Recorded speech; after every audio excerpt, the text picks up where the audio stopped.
sommes dans Ecclésiaste chapitre 3. Nous lirons les 8 premiers versets. Ecclésiaste chapitre 3. Nous lirons du verset 1 jusqu'au verset 8. La Bible dit, il y a un temps pour tout. Un temps pour toutes choses sous les cieux. Un temps pour naître, un temps pour mourir. Un temps pour planter, un temps pour arracher ce qui a été planté. Un temps pour tuer, un temps pour guérir. Un temps pour abattre, un temps pour bâtir. Un temps pour pleurer, un temps pour rire. Un temps pour se lamenter, un temps pour danser. Un temps pour lancer des pierres, un temps pour ramasser des pierres. Un temps pour embrasser, un temps pour s'éloigner des embrassements. Un temps pour chercher, un temps pour perdre. Un temps pour garder, un temps pour jeter. Un temps pour déchirer et un temps pour coudre. Un temps pour se taire et un temps pour parler. Un temps pour aimer et un temps pour haïr. Un temps pour la guerre et un temps pour la paix. Parole du Seigneur.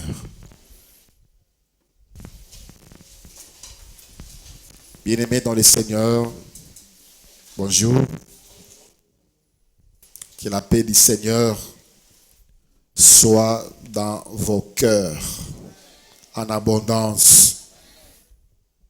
Nous en avons besoin chaque seconde qui passe. La paix de notre Seigneur. La paix. Le thème que nous voulons partager ce matin est intitulé « Discerner le temps ». Discerner le temps. Le passage que nous venons de lire nous dit qu'il y a un temps pour tout. Il y a un temps pour tout. Mais souvent, il y a confusion. On confond les temps de guerre en temps de paix et vice-versa. On confond les temps de pleurer au temps de rire. On confond les temps de se lamenter au temps de danser. Alors que le Seigneur nous a donné l'intelligence et son esprit afin d'être heureux dans tous les temps qui permettra que nous puissions passer. Le Seigneur répond aux Juifs, aux Sadducéens spécialement, dans Matthieu chapitre 16, du verset 1 au verset 3e. Matthieu chapitre 16, 1 à 3. Les pharisiens et les sadducéens abordèrent Jésus et, pour l'éprouver, lui demandèrent de leur faire voir un signe venant du ciel. Jésus leur répondit, « Le soir, vous dites, il fera beau, car le ciel est rouge. Et le matin, vous dites, il y aura de l'orage aujourd'hui, car le ciel est d'un rouge sombre. Vous savez discerner l'aspect du ciel et vous ne pouvez discerner le signe des temps. Et par moments, nous sommes forts. Nous sommes capables de discerner avec exactitude ce qui nous importe peu. Voir chez les autres, nous savons discerner les temps. Et pour nous-mêmes, nous sommes incapables. Le Seigneur leur seulement fait comprendre cela. Vous demandez quelque chose alors que ces choses-là se passent déjà. Vous savez discerner les temps. Aujourd'hui, la science se développe au point où la météo arrive à une certaine exactitude. mais les signes, le vrai signe des temps. Et le Seigneur nous a laissé, afin que l'homme se prépare à sa rencontre. On fait fi. On ne s'en occupe pas. On ne le vulgarise pas. Chaque jour, il y a météo, matin, midi, soir, informer au monde quel temps fera.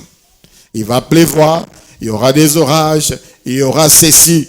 Bien-aimé, et personne ne pourra te dire le temps pour toi de pleurer, le temps pour toi de faire la guerre, le temps pour toi de guérir, le temps pour toi de planter. C'est toi seul qui dois avoir le discernement afin de l'accomplir au temps que Dieu a déterminé pour toi. La Bible dit encore dans Ecclésiaste chapitre 8, le verset 6.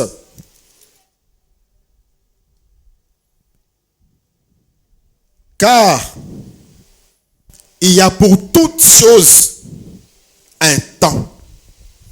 Il y a pour toutes choses un temps. Et ça n'est l'autre mon côté, bando botamanti okokufa et kozalaka kayango. Il n'y a personne qui est appelé à pleurer tous les temps. Il n'y a personne qui est appelé à demeurer malade tous les temps. Il n'y a personne qui est appelé à se réjouir tous les temps. Il n'y a personne qui est appelé à avoir tous les temps. Il y a un temps pour pleurer, il y a un temps pour rire.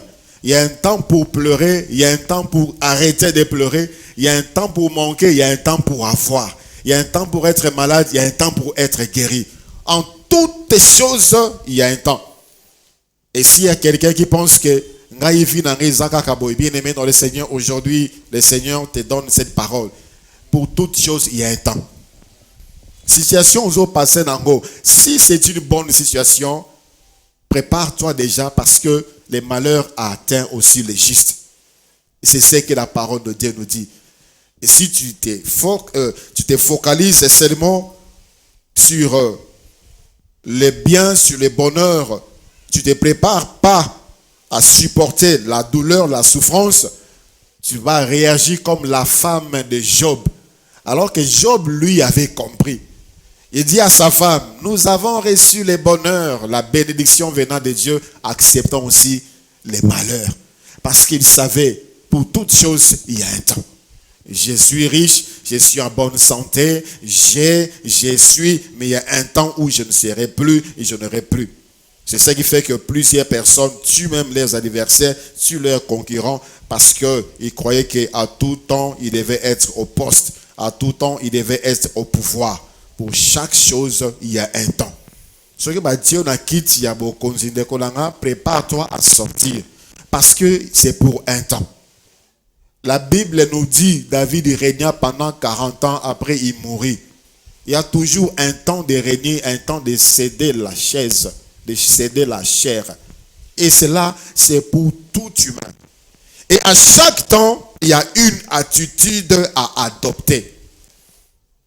À chaque temps a sa particularité, chaque temps a son attitude particulière.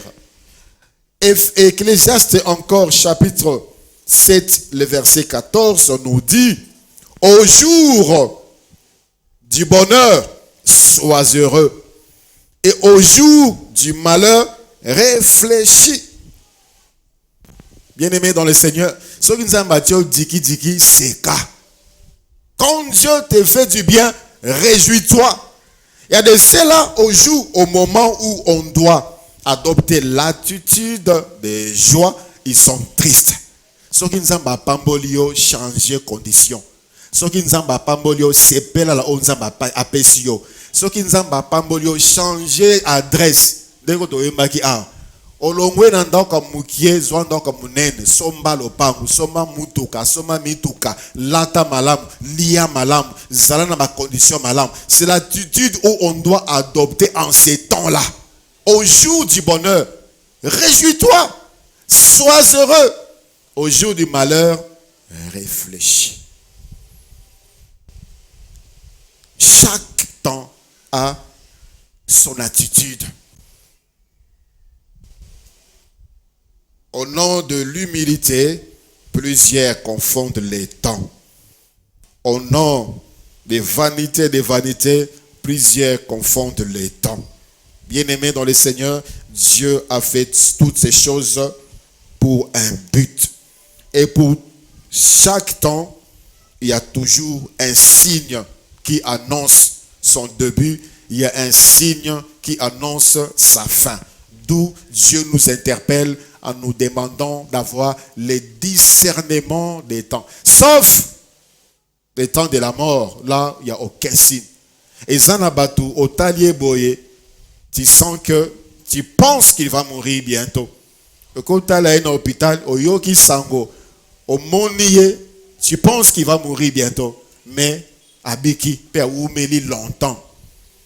Et il y a aussi des gens, au Taliebo, il a bonne santé, elle est en bonne santé, mais après on t'apprend qu'il est mort, qu'elle est morte parce qu'il n'y a pas de signe. Mais pour les autres, il y a un signe que nous devons nous discerner. Il y a un signe qui doit te montrer que tu dois entrer en guerre. Il y a un signe qui doit te montrer que tu dois pleurer. Il y a un signe qui doit te montrer que tu dois te réjouir. Alléluia. Et cela viendra de nous. Nous devons les déceler.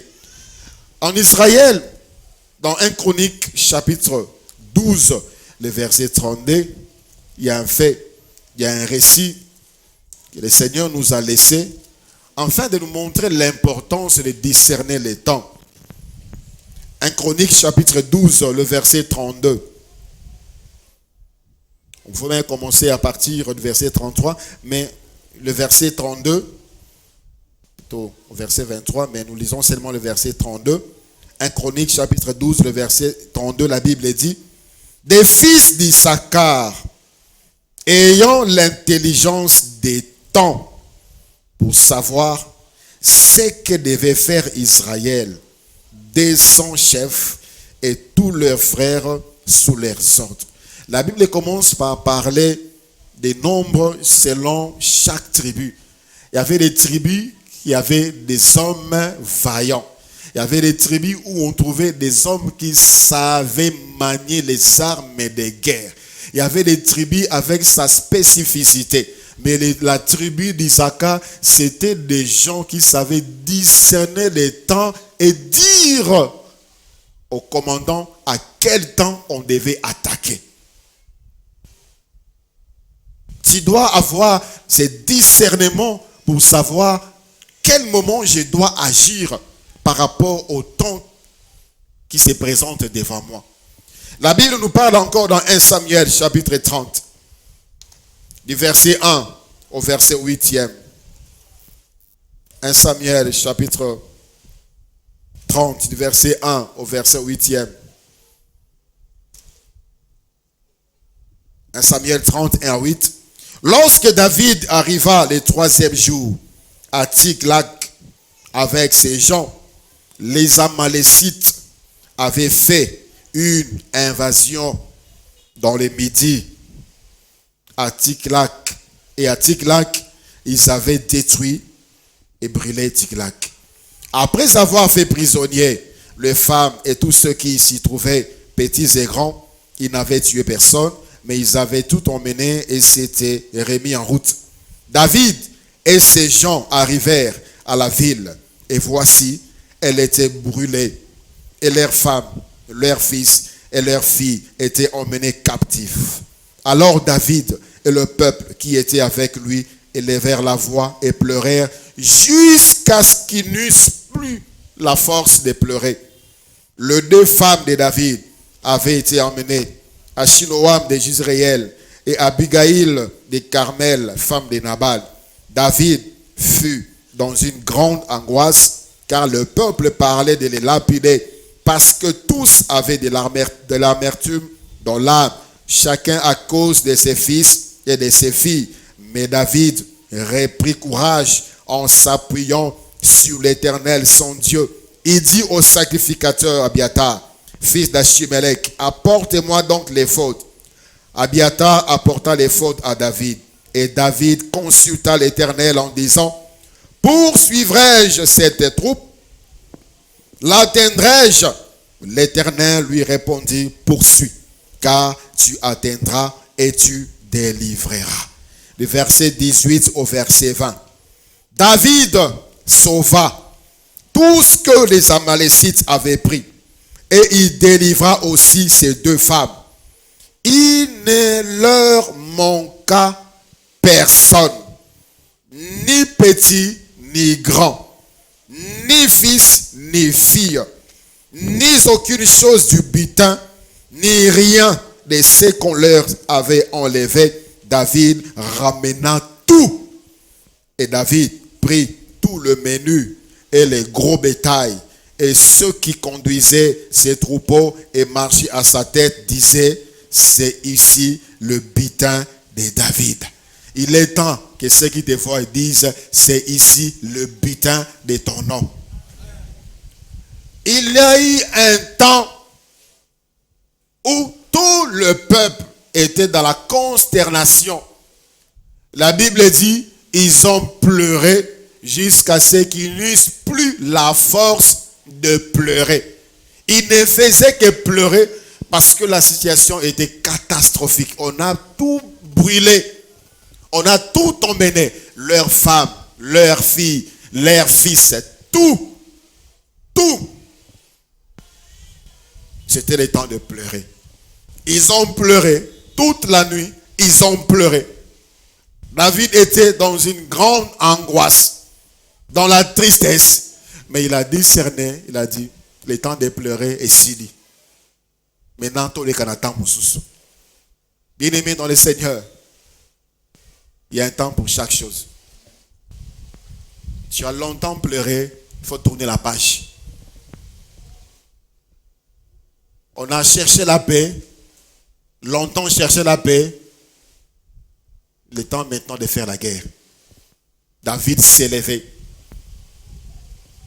La Bible dit, il a tout ramené. Il ne leur manqua rien du tout. Ni fils, ni fille. Il a tout ramené. Ya yo bazwa. Bazwa santé na yo. Toujours malade. Bazwa kimia na yo. Toujours des problèmes. Bazwa libala na yo. Tu n'as pas de joie dans ton foyer. Bazwa libala na yo. Tu restes célibataire longtemps. Bazwa mayele na yo. Tout ce que tu es en train de prendre n'avance pas. Bazwa chance na yo, bazwa bozu na yo, toujours des échecs, toujours des blocages et tu continues à pleurer. Tu continues à te lamenter. Mboula na mboula, tu as le même langage. Ngai kakaboy, ngai tambola kate, mboula na mboula, tu as le même parole dans ta bouche. Il est temps de changer le vocabulaire. Alléluia. Il a eu à pleurer, mais il a dit ça suffit. Il y a un temps pour tout. Pour toute chose, il y a un temps. Bien-aimé, pour changer de temps, ça nous demande 3 choses. Premièrement, les réveils. Les réveils. Olalimingi, tu es sous les sommets. Tu dors profondément. Celui qui dort ne se rend même pas compte de ce qui se passe autour de lui. Le voleur vient la nuit. Pourquoi? Parce qu'ici, à ces temps-là, ils ne sauront ni entendre, ni voir. C'est le temps de sommeil. On peut même venir faire n'importe quoi sur toi ou dans ta maison. Je me rappelle des photos qu'on avait prises à mon frère. Ils étaient en mission de service à Meli Masanga à Langwe. Alors ses amis ont commencé à se moquer de lui. Balongole sabat bati de longi bakangi photo. Basali sali bati babiloko nanzo tourner bakangi photo. Et le matin on est venu lui présenter pour blaguer. Il a pris conscience que on pouvait même lui faire du mal. Parce que il était dans le sommeil. Puis les situations aux alangoana, est-ce que attitude il faut joie yango vraiment. La situation, la vie que tu mènes, les problèmes que tu as, discerne, réfléchis bien. Est-ce que c'est vraiment l'attitude que tu dois adopter? Parce que pour chaque temps, il y a une attitude, il y a une conduite à tenir. Quand le péché ne te quitte pas, quand Quand les malheurs ne s'éloignent pas de ta maison, quand tu n'as pas de paix, tu n'as pas de joie, quand tu n'as pas de réussite dans tout ce que tu entreprends, est-ce que c'est l'attitude que tu as aujourd'hui, c'est exactement ce que tu devais avoir? Le réveil. D'abord, le réveil. Tu dois te réveiller et regarder, tu verras. Tu ne vois pas, tu ne comprends pas, tu ne discernes pas parce que tu dors. Le réveil. Et ce que David a fait, c'est comme s'il y a eu un déclic. Tout le monde continuait à pleurer. La Bible dit, mais David, c'est-à-dire il est sorti du lot. Plusieurs se consolent pour dire c'est la situation du pays. C'est la situation du pays. C'est ce que l'État me paye. C'est ce qui se passe dans ma famille. Makamongo zalaka kandenge wana. Makamongo zalaki kaka ndenge wana avec David. Tout le monde continuait à pleurer. Tout le monde avait tout perdu. Mais David s'est réveillé. Il a dit stop. Il s'est réveillé. Il y a un déclic. Ça doit se passer en toi. Quelque chose peut changer. Il y a un temps pour tout. Deuxièmement, ça demande la prise de conscience. Ta vie doit se limiter comme ça, par des plaintes, des lamentations, des pleurs, des destructions. On doit toujours te lancer des pierres, on doit toujours t'arracher. Ta vie se résume en échec, ta vie se résume dans les péchés, ta vie se résume dans l'humiliation, ta vie se résume dans les blocages. Prise de conscience. J'ai la responsabilité de ma femme. Mais je suis responsable de mes enfants. Ça c'est David qui est en train de réfléchir. Je suis responsable de ces peuples. La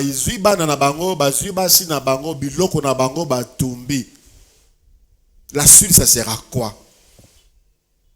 Je dois laisser cela comme ça. Je dois laisser les choses comme ça. Papa, parents, chère maman, les enfants ne vont pas à l'école. Qu'est-ce que tu fais? L'année passée, ils ont chômé. La même situation va se répéter. Papa, maman, dans les foyers, il y a des choses qui se passent que tu n'as jamais dit à personne et tu ne pourras jamais dire à personne parce que c'est humiliant. Est-ce que ça doit continuer? Tu ne peux pas rentrer en toi comme les fils prodiges pour dire, là chez mon père, il y a des mercenaires qui sont bien et moi ici je meurs de faim. Tu ne peux pas réfléchir en tant que fils de Dieu pour dire, ce n'est pas la vie que je dois mener. La prise de conscience. Et ça n'a pas tout. C'est comme si, je l'ai dit encore, indifférent de sa propre situation, inconscient de sa propre situation, inconscient. J'ai reçu un message hier, quelqu'un que je ne connais pas, elle m'a dit qu'elle était invitée ici. Elle a un séminaire, elle avait prié, et puis le Seigneur l'avait touché. Mais elle a des problèmes. Et a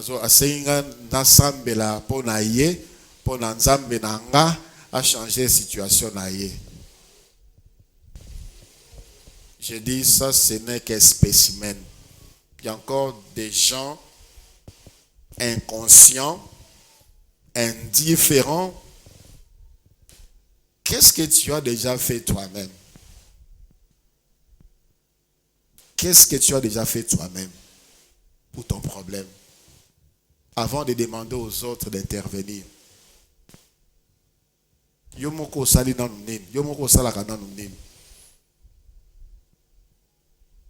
La prise de conscience. La vie est précieuse. Le diable a dit au Seigneur, coup sur coup, l'homme est capable de tout donner pour sauver sa vie. Et c'est juste. J'ai vu des personnes de haute autorité pleurer parce qu'ils voulaient sauver leur vie. Ils voulaient sauver la vie de ceux qui leur étaient chers. J'ai vu un général à l'époque en train de pleurer devant la clinique Ngaliema. Il y avait un groupe de 100. Sa femme était entre la vie et la mort. Ils étaient dans l'hôpital. Il sortit comme un fou.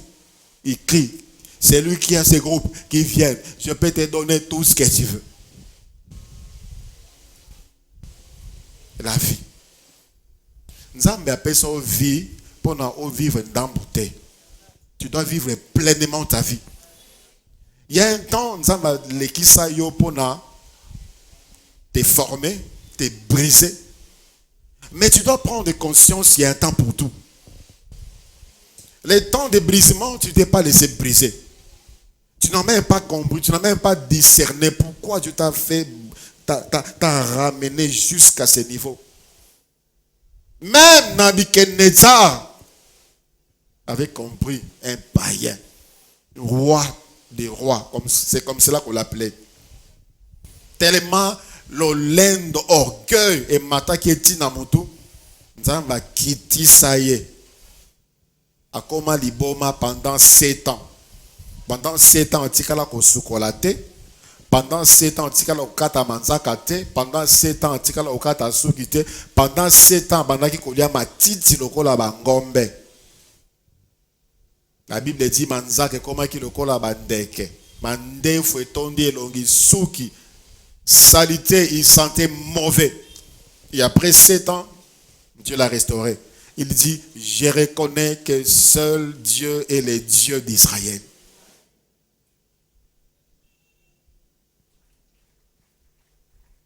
Dieu te brise, tu es toujours là. Tu es toujours orgueilleux. Tu es toujours imbu de toi. Tu es toujours rempli de toi.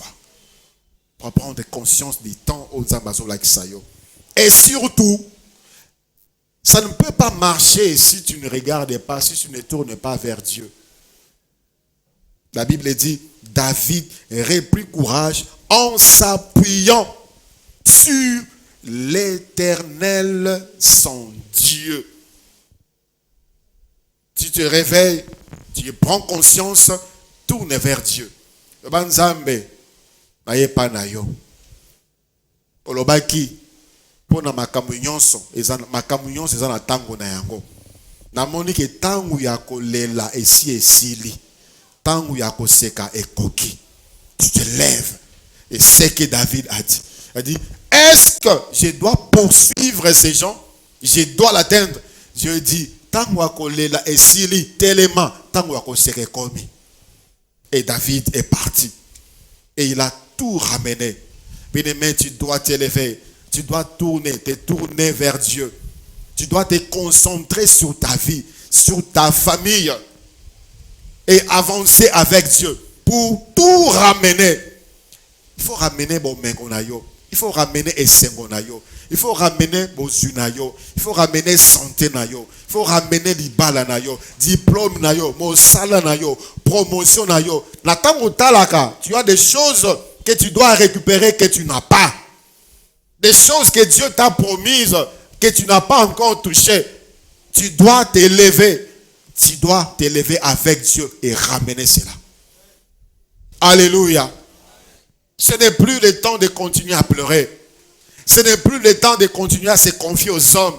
Ce n'est plus le temps de continuer à se lamenter. Ce n'est plus le temps de continuer à pécher. C'est le temps de se réveiller et de recevoir ce que Dieu a réservé pour nous. Alléluia. Lèvons-nous bien-aimés dans le Seigneur.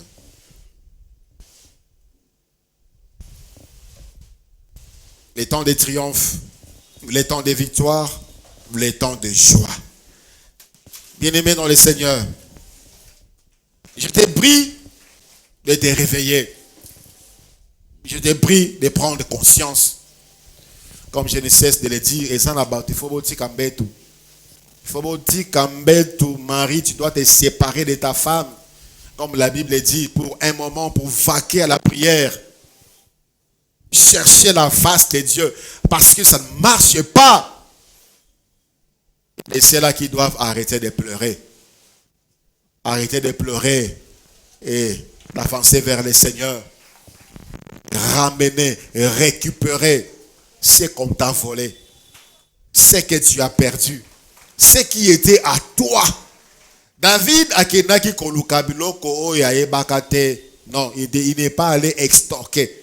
Il est allé récupérer ce qui lui appartenait. Ce qui était à lui. Et il était dans le droit de les revendiquer. Qu'est-ce qui te manque? Mokili ezwayo nini? Monguna azwayo nini? Abotola yo nini? Nini tu devais avoir en ce moment et tu n'as pas. Nini ou nani tu devais être en ce moment que tu n'es pas. Ce sont des choses qu'on doit récupérer. Je nous appelle ce matin au réveil et à la prise de conscience. Rentre en toi, vois ta vie. Tu dis, tu es enfant de Dieu. Tu as perdu la sainteté. Rentre en toi. Réveille-toi. Prends conscience que tu es enfant de Dieu. Et ces choses-là te conduiront loin du Seigneur vers la perdition. Que chacun prie le Seigneur. Et selon que le Seigneur t'a parlé ce matin. Alléluia.